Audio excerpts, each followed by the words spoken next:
Okay, let's see if you can help me. You can. Okay, I did grow up knowing that well-being is my permanent state, and We really don't care about what you used to know. Okay, well, I know that, and I've demonstrated it. I just want to tell you this so you can help me move on. The reason that we're playing with you a little bit there is because everyone has it a little bit, but you're really demonstrating it strong here. We don't want you to justify where you now are by how you grew up. Okay. Because the truth of it is you're still growing up. Yes. You're not ever going to grow up. You're never going to grow up and out. Never going to be done. Right. So just speak from where you are now. Okay, so I have two expectations. I have the expectation of, when it comes to food, that it really doesn't matter what I can eat. I can eat whatever I want to, and well-being is just who I am.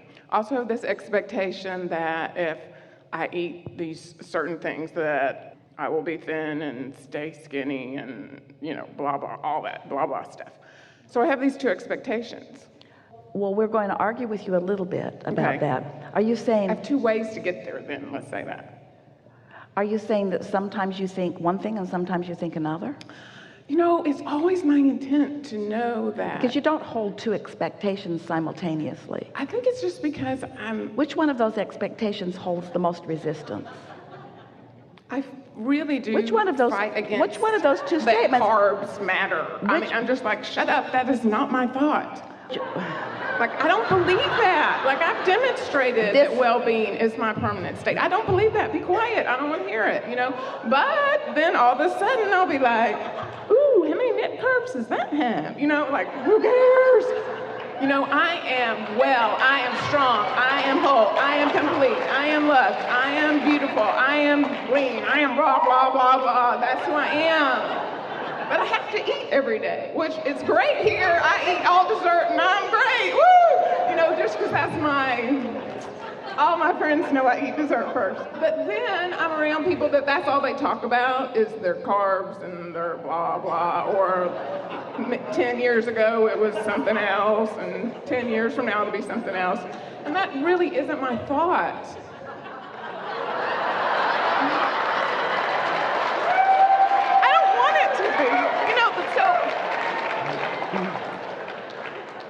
I know I can get there. If I need a path of least resistance, then I can do this other thing, but I don't want to do it anymore.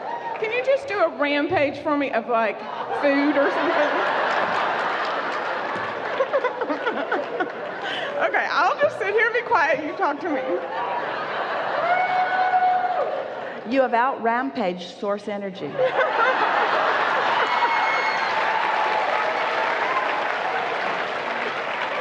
And it's a wonderful thing that you've demonstrated, because you've demonstrated the chaos of your mind. Yes! It is such a chaos sometimes. And everyone is resonating with it to some degree, because you've demonstrated the chaos of their minds as well. So, can you hear us when we say, especially after the conversation that we just had, right before all of this, that it's the energy flow that matters more than sorting out the rightness or the wrongness of these thoughts? And can you feel, wasn't this a good demonstration that in the effort at sorting out the rightness or the wrongness of the thought and behavior, it negatively affected the energy flow?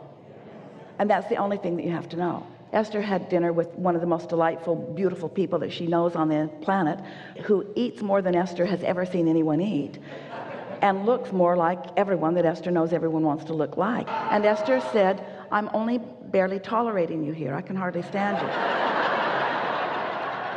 In other words, you know that there are those that the behavior has little to do with what they're eating. We would like to say to all of you that the food that you're eating is not having the impact on your physical apparatus. It's the burdens that you're carrying. It's the crosses that you are bearing. It's the responsibility that you are carrying around. It's your feeling of vulnerability. There are so many factors that are bigger than that. And so what we really want you to hear, and we know it was fun, and we all really did enjoy the words that you were offering, and we do understand the confusion that you are feeling about it. But on the heels of the conversation about vaccinations, on the heels of the conversations about the rightness or the wrongness of anything. This is what we are talking to you about. People are watching each other. They are trying to chart behaviors and then chart results, and then they're trying to mimic behaviors and trying to mimic results. And what they discover is that even if they get some short-term results, they're not able to sustain the results that they want from the behaviors that they are mimicking unless they have done the vibrational work first. And for some reason, the vibrational work is the last work that almost all of you want to do. The action work is what you want to jump into first, where the vibrational work is the work that will sustain you longest. So that's why all of your questions have dovetailed together in such a magnificent way, because you said, Abraham, I thought that you were saying this about that, and then I heard you say something entirely different to someone else, and that caused me confusion. And we explained to you, the best that we've ever explained, that we are always talking to the individual about them finding their path of least resistance. And so the big topic here is not what you're eating or not eating, or how many of whatever measurements of whatever is in whatever it is that you're eating. The bigger conversation is the way you are feeling about most of the food that you are eating. You're not lining up with who you are first and then taking action. And it's the joy factor that we want to talk about. It's the joy factor. We think you've got a high joy factor. We think you also, like most, have a high tolerance for negative emotion. You have a high tolerance for frustration. You're willing to whip yourself into an uncomfortable frenzy. You're willing to get around and talk with people about the rightness or the wrongness of behavior or action. You talk, even in this body of people, an inordinate amount of hours over the things that you are doing or the remedies that you are seeking, when what you're really reaching for is the remedy of the renewal of source energy. And yet that, even in an environment like this, is almost the last thing that you're reaching for, because you rely so much on your words and so much on your action and so much on your behavior and so much on your statistics, so much on your whatever it is you're receiving in this receptive mode here, you see.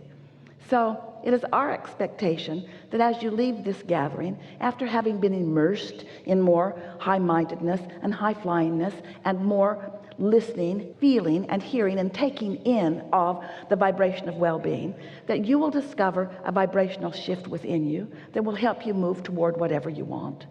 You have to understand, everyone does not want the same things. Everyone's vortex is uniquely their own, and your inner being is leading you from where you are to where you want to be, specifically and accurately and effectively. You just have to chill out. Just have to chill out. Now, can you do that? It's not exactly easy, is it? She got to you, didn't she? The things she was saying were many of the things that you've been saying and thinking and feeling about things. But we want you to leave here as energy renewing itself rather than physicality that is renewing itself. As you put that first, you'll be inspired to the behavior, and it will all fit together. It is our promise to you. Something more?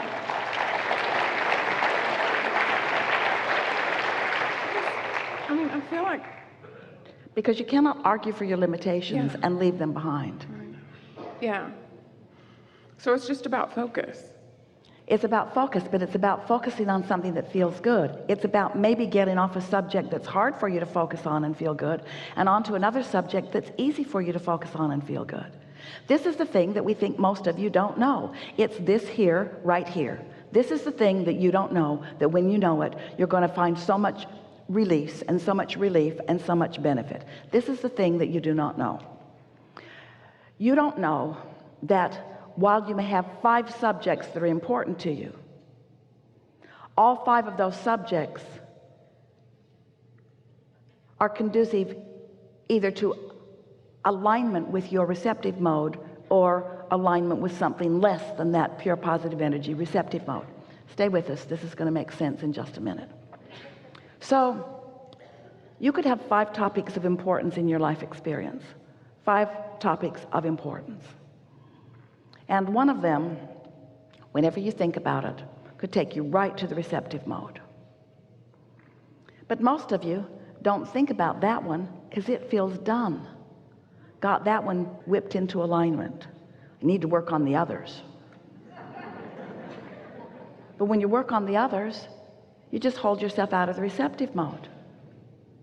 So you could take anything that causes you to feel good and focus upon it. And then you would accomplish the only thing that matters, which is the receptive mode. The receptive mode. And when you're in the receptive mode, then as you move through life experience, then it's fun, then you're clear, then you're inspired, then you get momentum going.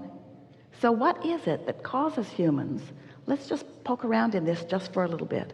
What is it that makes you want to take the issue that is not working and get it working?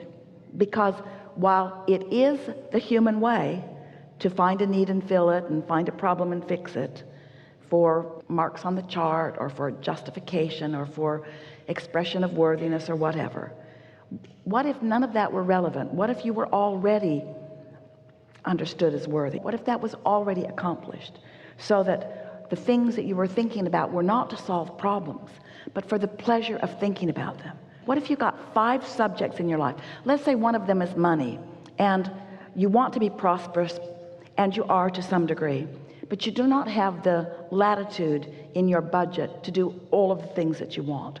So there is some resistance, some hindrance, some holding back, some worry, some struggle in the subject of money. Let's say that another subject is relationships, and let's say that you have many relationships that are satisfying to you, but the specific relationship that is important to you is not where you want it to be. And so there's some worry, and there's some concern, and there's some blame, and there's some discomfort in that subject. And let's say another subject is the subject of your passion. Let's say you have something that you like to do. Maybe you like to sing, or maybe you enjoy dancing, or maybe you like to paint onto a canvas. And while you know that there will always be more expansion and evolution on every topic, this is something that when you are experiencing it, it is so satisfying and so fulfilling, and you feel so much enthusiasm while you are doing it. And let's say that there's another subject of family or loved ones, maybe your own children, maybe people who are up close to you, and most of them are doing all right, but all of them are complaining about one thing or another. So you have all of these choices of things that you could think about. Seriously, as humans, you go to the ones that need your attention, and you struggle and think about them. You work hard and worry. It's as if you think that you're going to get to where you want to be by solving problems. It's as if you think that you could choose the unwanted end of the stick and activate it within you and be motivated from that, and that your life will just get better and better. When really what we're saying to you is, take that one subject of liking to dance or liking to hear music and do more and more and more and more and more of that. Let your choice be not what needs to be done. Let your choice be what feels best right now when you do it. And let that occupy the majority of your thoughts. Let that occupy the majority of your thoughts. There were hundreds and thousands of miles that Esther was driving the monster bus and so forth for a period of 11 or 12 years. And while she was driving the monster bus, while there was plenty to see that was pleasurable, so much of the time when she was driving at night, or when she was driving in areas of more desolation, she fantasized about the treehouse.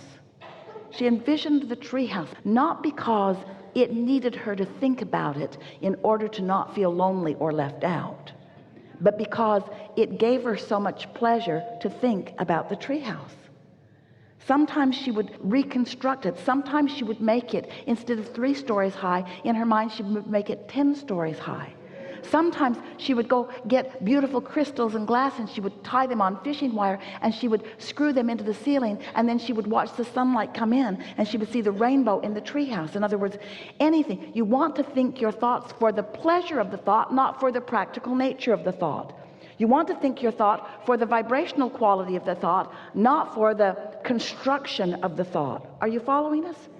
You're wanting to tend to your vibrational nature, not to your action nature. And we know this is a difficult bill of sale that we are giving you. Best sales job ever that we have given you in helping you to be less physically focused and more non-physically, vibrationally focused. But if you will make that adjustment, that slight adjustment, and we know it's going to take some focus, can you not think for the pleasure of thought?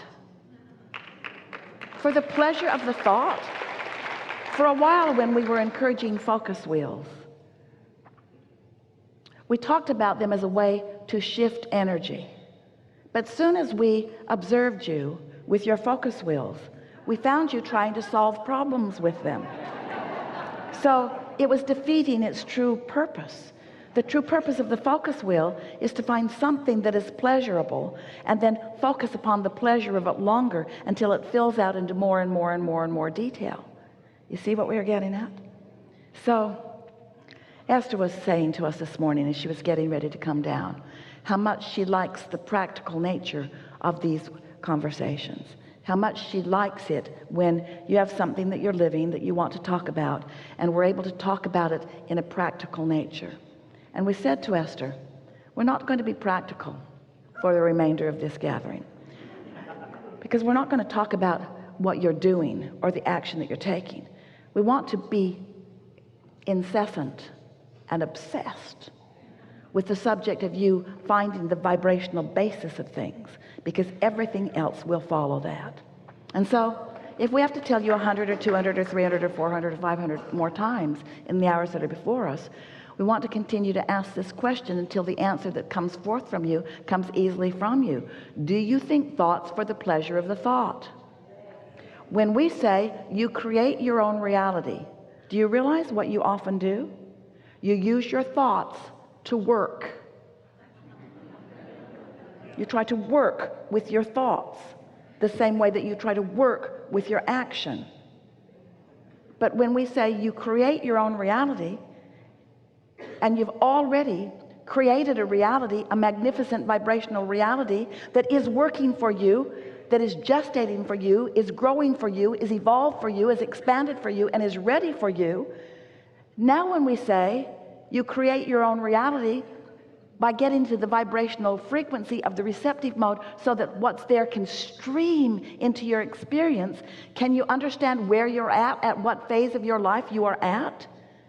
Can you understand that you could stop the struggle, that you could stop trying so hard, you could stop trying to define everything, you could stop deliberately doing step one?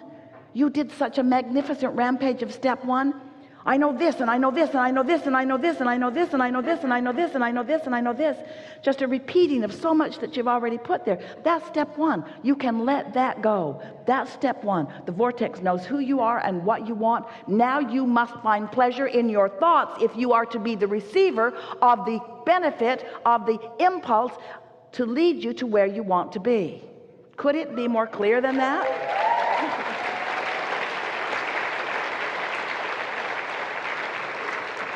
You have to give yourself permission to be nice to yourself. Nice to yourself when you're thinking about that person. Nice to yourself when you're thinking about that person. And if there's a person that you can't be nice to yourself when you think about that person, you need to pick another person. In other words, it's not your job to change anybody or to fix anybody, and it's not even your job to change your mind about anybody. It's your job to choose the thoughts that allow your valve to be open, to choose the thoughts that allow you to be in the receptive mode, to choose the thoughts that allow you to receive what you've asked for, what you've put there, what is ready for you, what is waiting for you, what wants to be with you, you see. No more struggle. Just ease and flow and ease and flow and ease and flow and ease and flow. Struggle if you want, but I don't want to. Really good. Really good. Really good.